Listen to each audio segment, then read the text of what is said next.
As a human being, do we, would it be, um,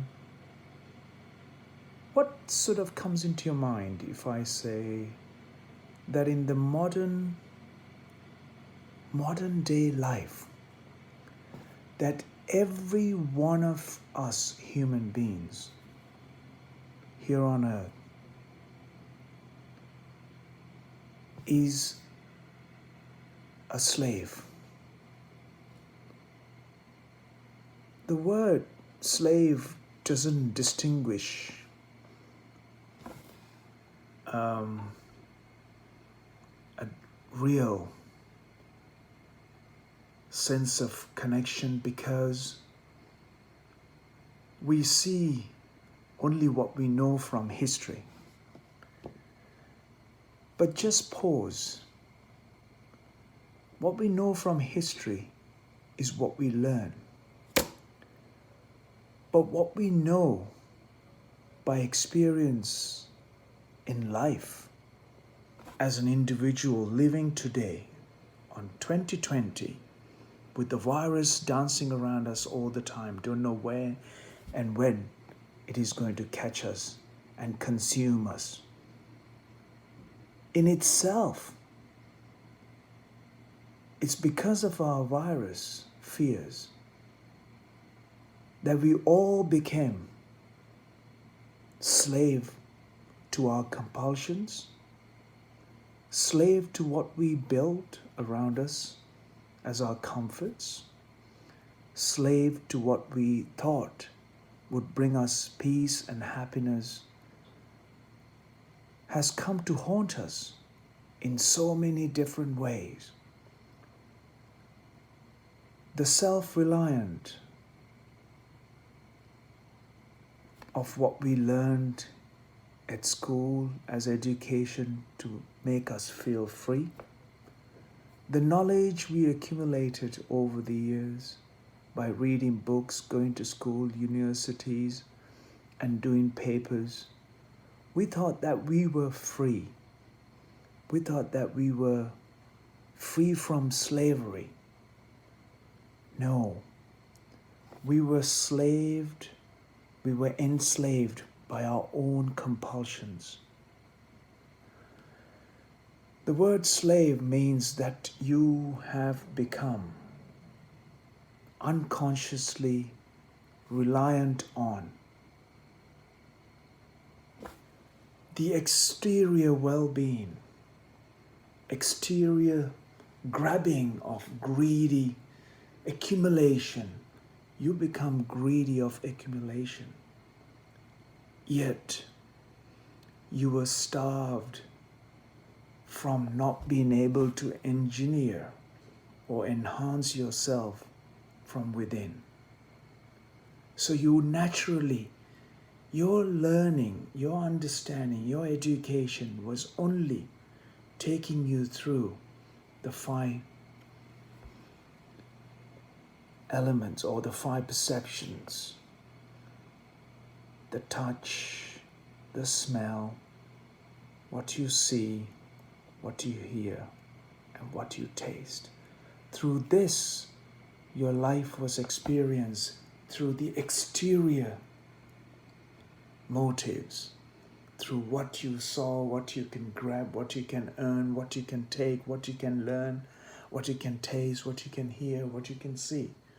Yet, there's an incredible phenomenal intelligence inside of you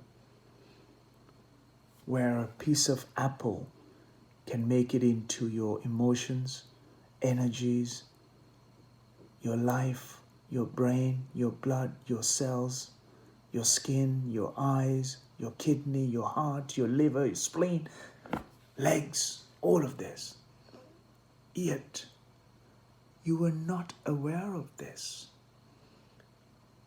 You were not enhanced by this experience in any way because you never invested time in going inwards, invested time paying attention to the life you are. People were so concerned. When you talk about life, means how much you had in your bank account. What can you get and what can you grab from the other? How can you use the other person to your advantage? And how much can I earn?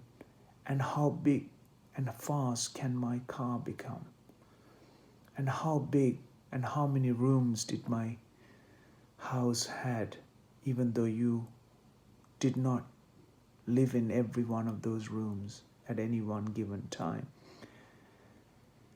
And how big was your wallet? Yet you could not share it for the one you walk past, suffering in illness, hunger, homelessness. What is it that you are trying to do with your accumulations? Just think about it. Even that you become slave to. You couldn't just have one car. You must buy another one now. You couldn't just have a small house where you could shelter you. No, you must have another house and earn. Why you become a slave to this? Unconscious, true reality of life means that every human being on earth has somehow become victim to slavery of their own making. Sad, truly sad. If you're not educated, you suffer. If you're given education, you suffer. If you're not rich, you suffer. When you're rich, you suffer from the taxman and people trying to rob. Why we created this wealth of accumulated material life around us when we simply cannot even keep our health and well-being pleasant. All this is in pursuit of happiness. Yet the happiness will not settle with what you have today. You want something more? That something more cause you anxiety, stress, distress, upset, anger, emotions, sorrow, sadness, all of this. Call it whatever you want to call it in names. Simply that you have not come to a place where you're consciously content and joyful and pleasant within you with life. I hope once you scan your interior, your exterior will become pleasant. Once you consciously alert your inward working, your outward exuberant and pleasantness and joy will naturally surface to the top, and everything you see, touch, feel, sense, hear, taste will also become pleasant and a pleasant experience for you in your life. And naturally, as a consequence, everything around will also become a pleasant experience. Simple.